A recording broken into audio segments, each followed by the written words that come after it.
Hey kiddos!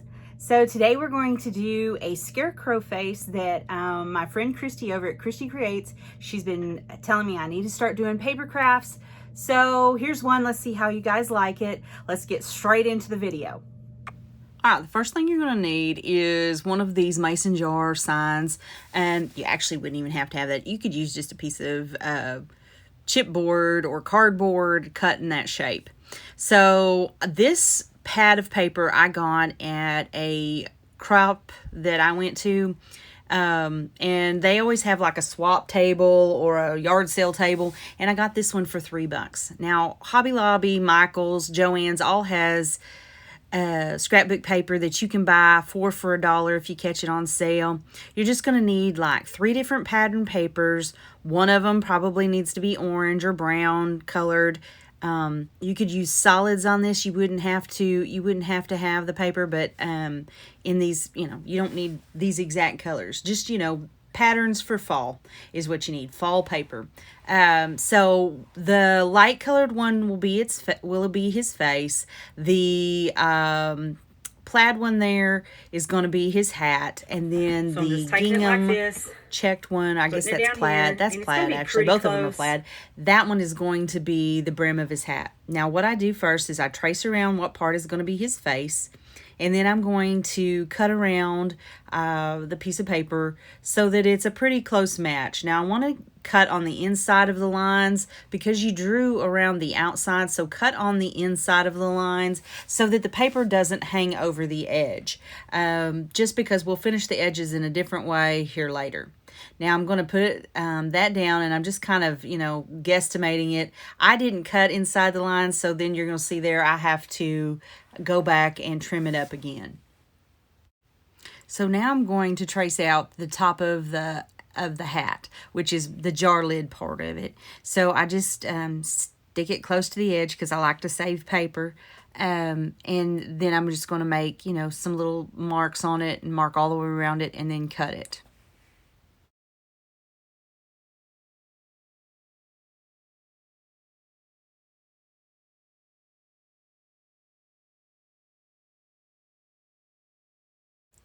Now I'm just going to do a dry fit and make sure that it fits on there good. And, kind of look at my face and look at my hat and see if everything's kind of lining up. Now I'm going to use that. I used a paint stir stick, the small ones, and I'm going to just cut the handle part off with my X-Acto knife. Alright, so how I get the little brim of his hat is I use a painter's stick, just the regular size, and I'm going to take that X-Acto knife and use it over on my glass cutting block, and I'm going to cut that, make several stripes across that paint stick and cut it apart. Then I'm going to sand the edges, and I'm going to then put it on the back side of this paper and trace around it just like I did everything else. Cut that out and save it for when I'm ready to Mod Podge it on.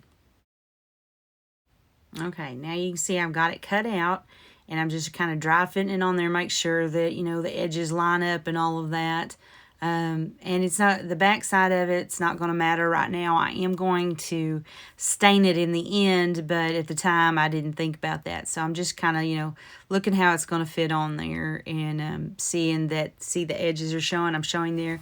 So I am going to have to paint the back side of it if I ever decide to do anything with the other side of it.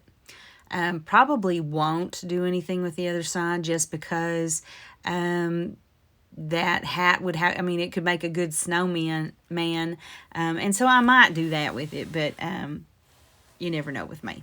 All right, so see, I'm trying there, I'm looking, I'm like, am I going to use this piece for the nose to make it stand up a little bit? I could have, or I could have cut another piece of cardboard out to raise that up. Any dimension that you make, anything that you make that's kind of dimensional, makes the face stand out more, really does draw more interest to your project.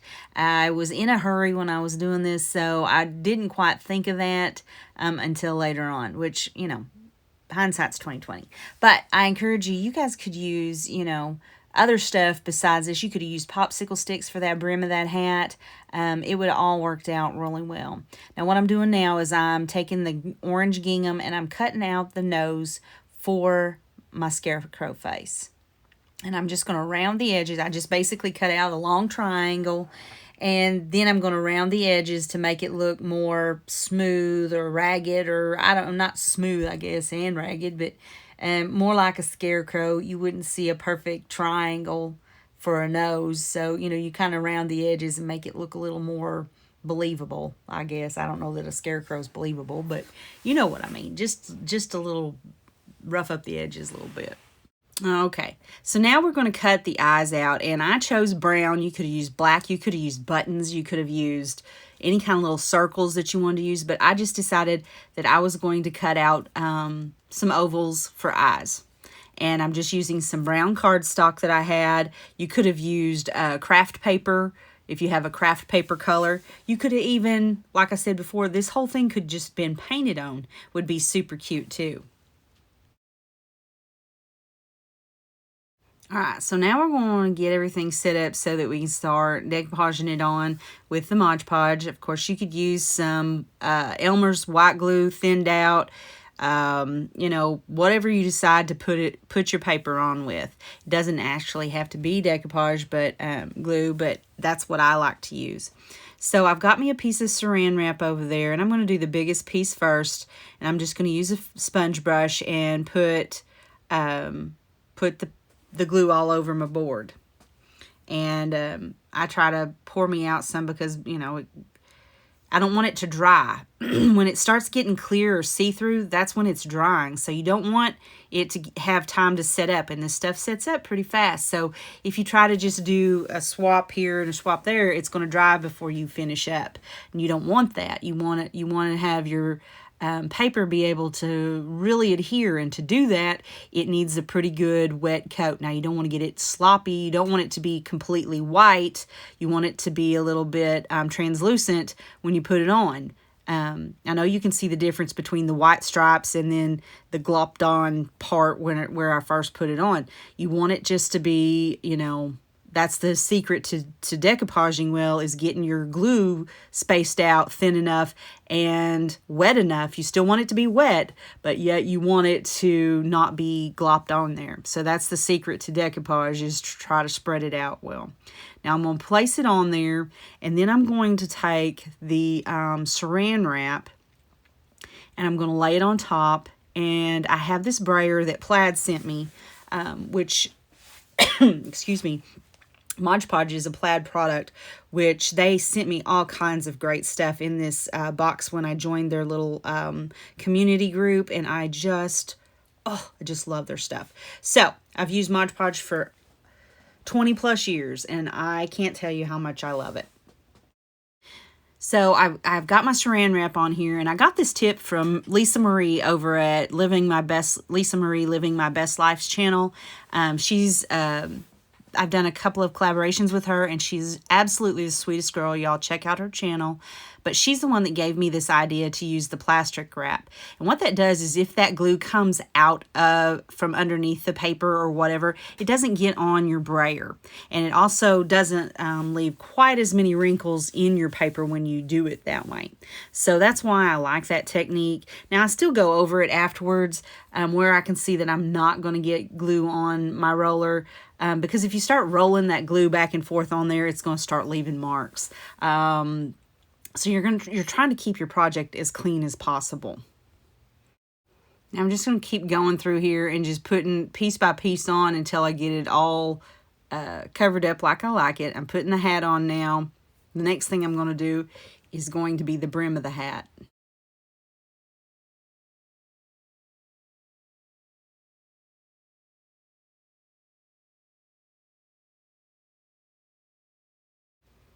All right, so I've laid everything out so I kind of get the placement where I want to put my eyes, and I do them one at a time so that I can see where I'm actually putting it. I wouldn't want to I like to leave it on there until I get ready to glue it because I need the reference for where everything else is going to be. That just kind of gives me an idea of what I'm going to do next. I'm only putting it behind on the back side of the paper. When I finished all this, you could have covered the whole thing in Mod Podge, but because I'm going to be using a marker for his mouth, I didn't know how that marker would react to the Mod Podge because sometimes on paper the glue makes ink bleed.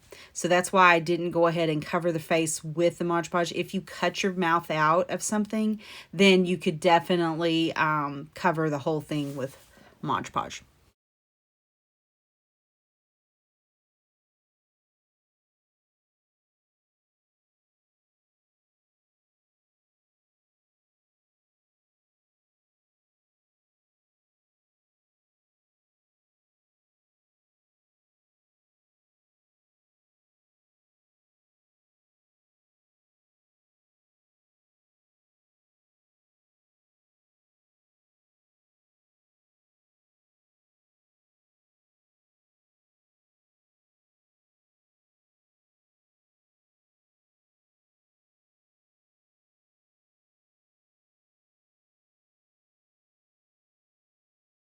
All right, so I used this furniture marker to go around all of my pieces to just give it a distressed look. And so I'm using it on this wood part here to stain the wood. And I think that's the mahogany one, or no, that's the walnut one. I'm using the walnut color out of those that I got at Dollar Tree. And I'm just going to cover up the wooden stick on the back a little bit, and then around all of the edges on it. And then I actually go around the face, all the way around the face with it too.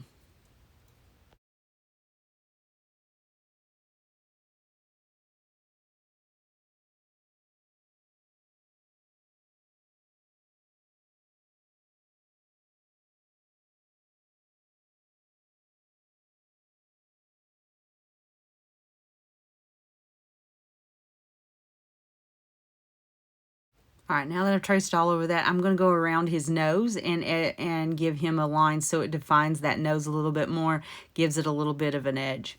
I'm going to use the marker to do that. You can also see I put a couple of stitches at the top and the bottom of his nose to make it look like his nose had been sewed on.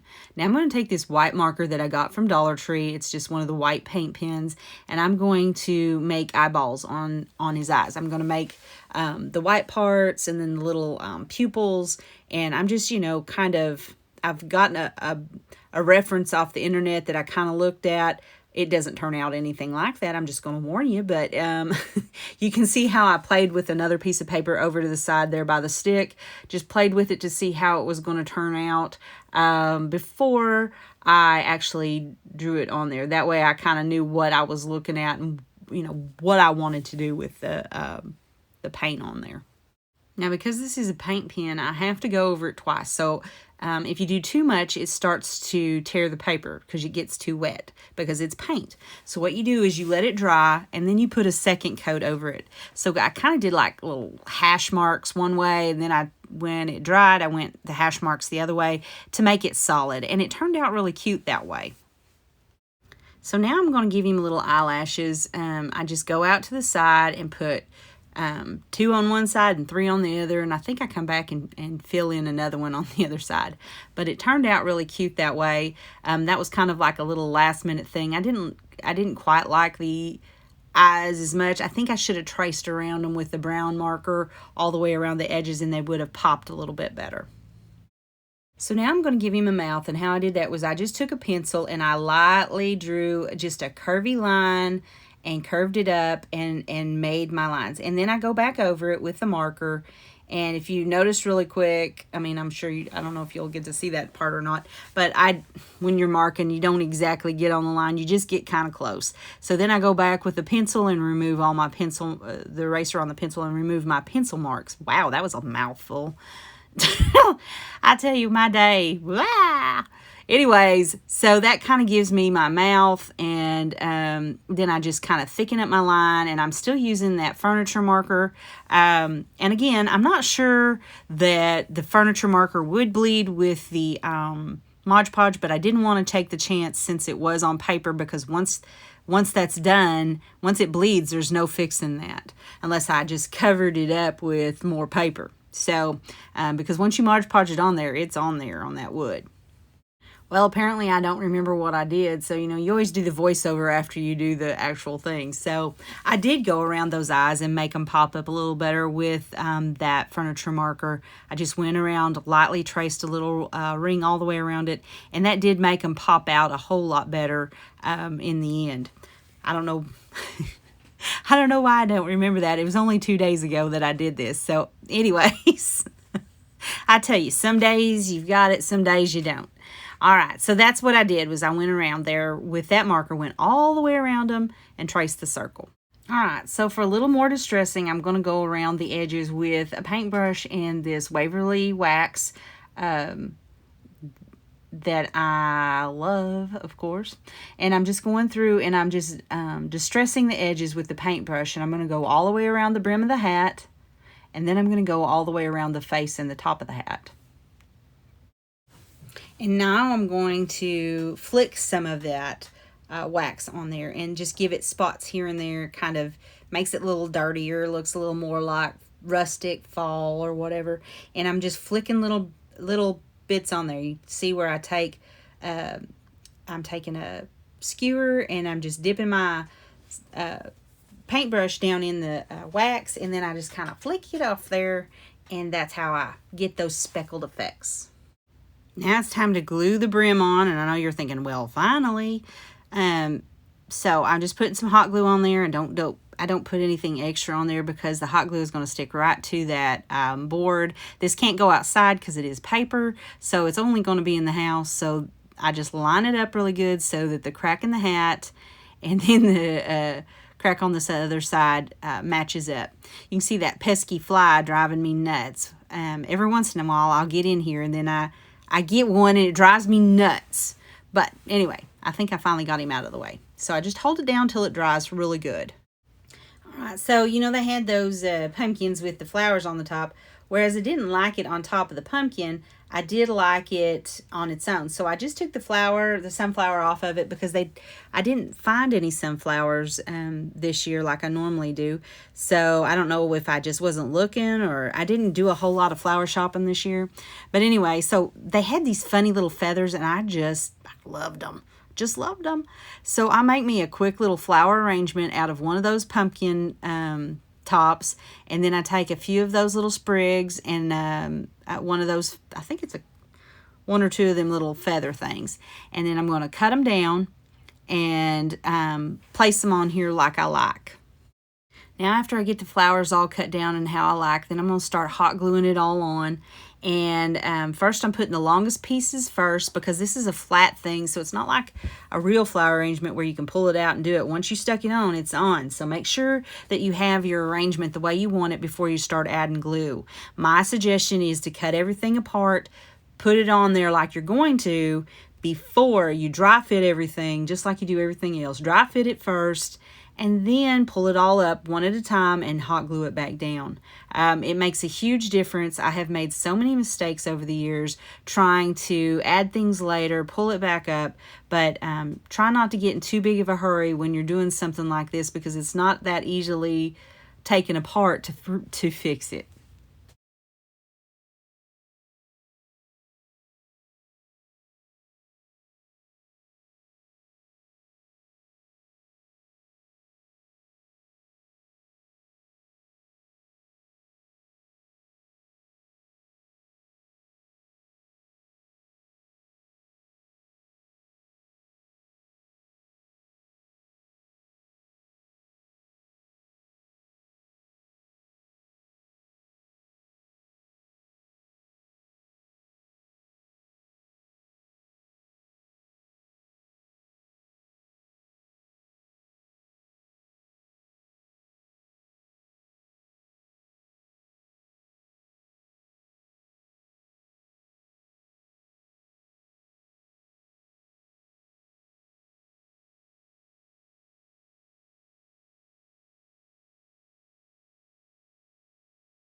All right, so now I'm going to show you how on some of these flower arrangements or these flowers that you get from the Dollar Tree, these are those spiky things that are kind of in a V.